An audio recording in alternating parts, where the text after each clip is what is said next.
Hello everybody and welcome to this week's Inside the Americas. Here's what's coming up for you in today's show. Donald Trump in Europe, the US president talking Brexit with Theresa May before taking part in D-Day commemorations on the continent. Staying with D-Day, we follow the story of one Native American veteran who was just 19 during the war. Now, at 96, he's returning to the battlefields of Normandy. And then in some sports news, the Women's World Cup kicks off in France. The US is the firm favourite and the sport is popular stateside. We find out why in today's show. First for you then, the US president is in Europe this week for a trip focused both on history and politics.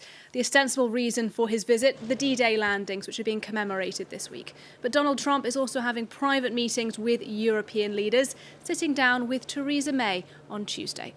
In conversations with the British Prime Minister, Brexit dominated the agenda as Trump said he believed a major US-UK trade deal was possible. Well, for more on Trump's trip, we're joined now by Jeremy Ghez, a professor of international affairs and economics here in Paris. Hello to you and thanks very much for being with us.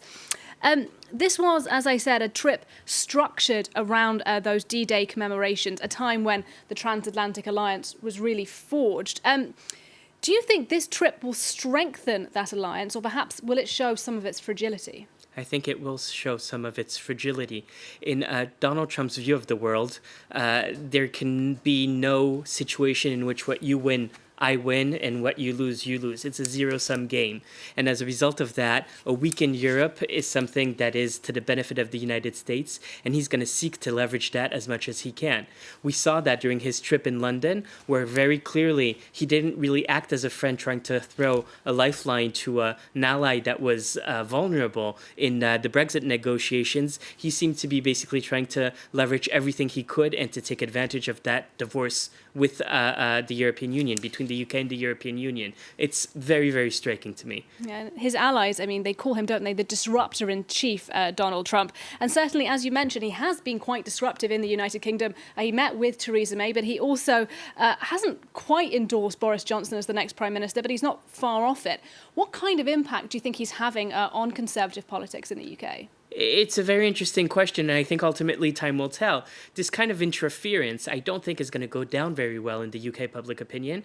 But then again, this is a public opinion that is very polarized, that is very split on the question of Brexit. And who really knows what type of effects Donald Trump really has on British public opinion in terms of, will this really have an effect on the path the country chooses? I think that what is interesting and what is important is that seeing all of this from Brussels, from Paris, from Berlin, I think that's where the reaction is going to be the most striking. It's about time, I think, the Europeans take a little bit more seniority confidence in this relationship and start to think about this in terms of, you know, if we are the adults in the room, what are we going to do about this Brexit situation in the short run, but about this disruptor-in-chief as well in Washington?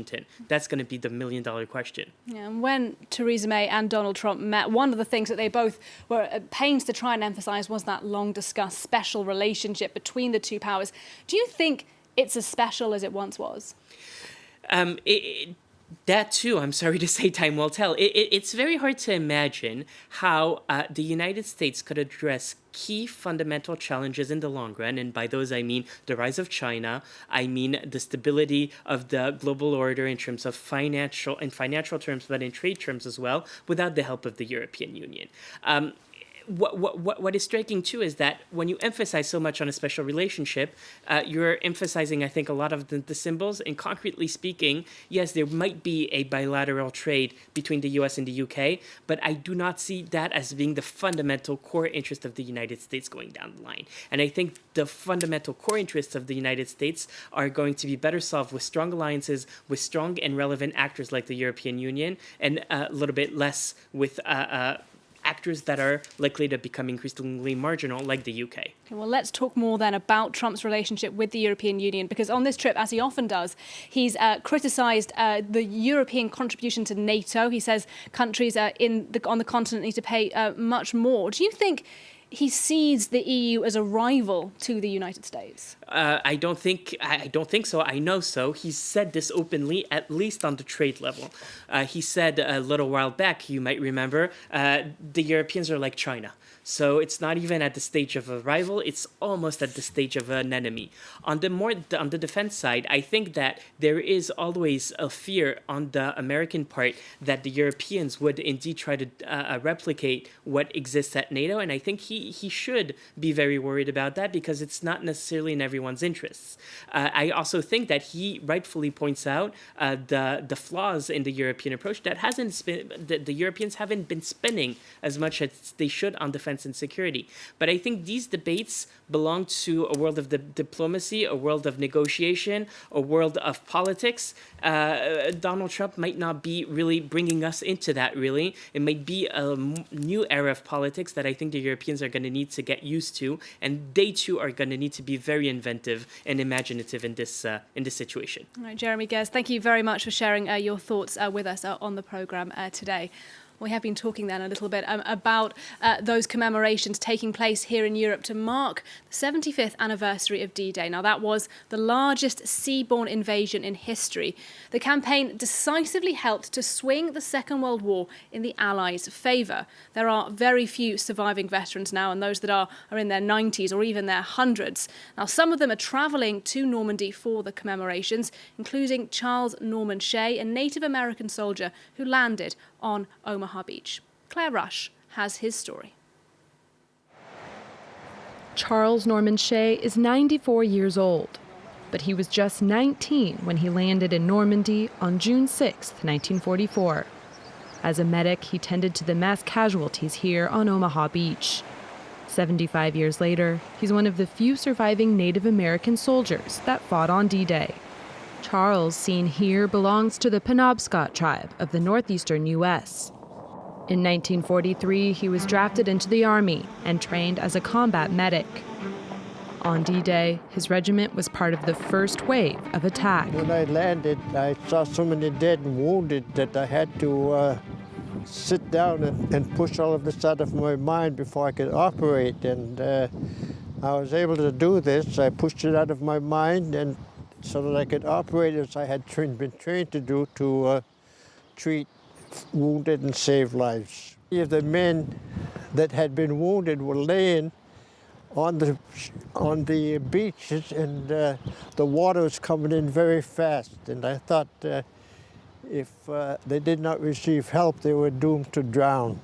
I saved some of the men by dragging them up to the high water mark.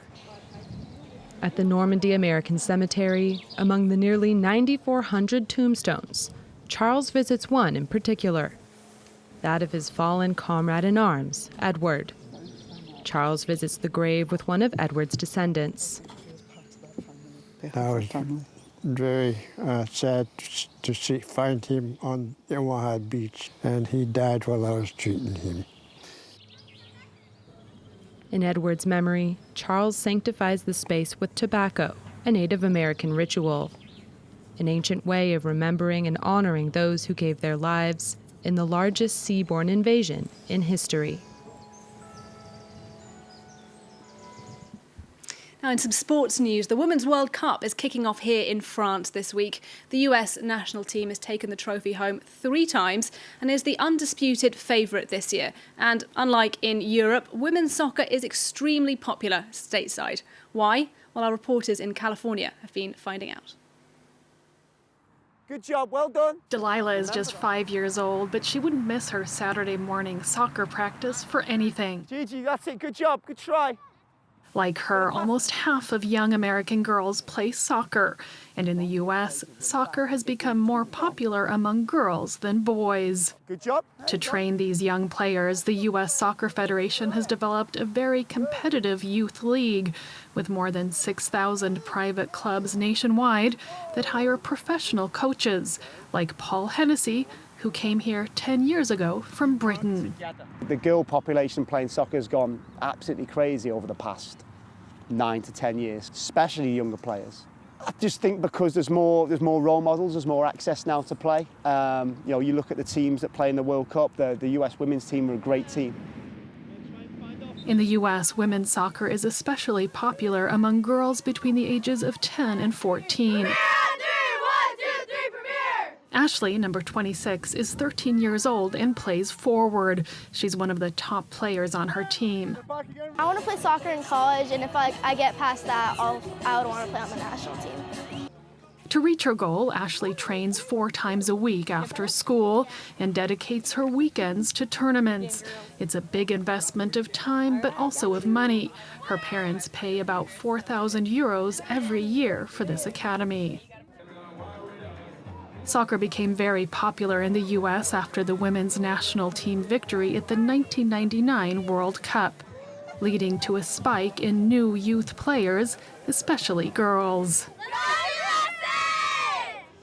My girls need to see strong role models as they grow up, and they both love soccer, so to see women professionals is amazing. And by the way, our U.S. women are way stronger than our U.S. men, just saying. Despite their nationwide popularity and more success on the field than the U.S. men's national team, women players are still fighting for equal pay. The sponsorship is different. The TV broadcasting deals are different. It's harder for them to get on TV. It's harder to get the exposure for their games, and which then leads to not getting those same kind of sponsorships. So it's the whole thing. It's the financiers from the owners. It's the sponsorship. It's the TV deals. It's the whole package. 3 months before the World Cup, the national team players filed a lawsuit against the U.S. Soccer Federation, denouncing a 38% pay gap. It's only fair for us to, carry that fight among women in sports, and for us, we are faced with inequalities daily in sports. So I think for us, we see ourselves as pioneers in women's soccer, and we want to continue as well to push the boundaries in that. The U.S. women will head to France with 2 goals: taking home a 4th World Cup title and hopefully getting closer to equality with male players. That's it for this week's Inside the Americas. Thanks for watching, and do stay tuned to France 24.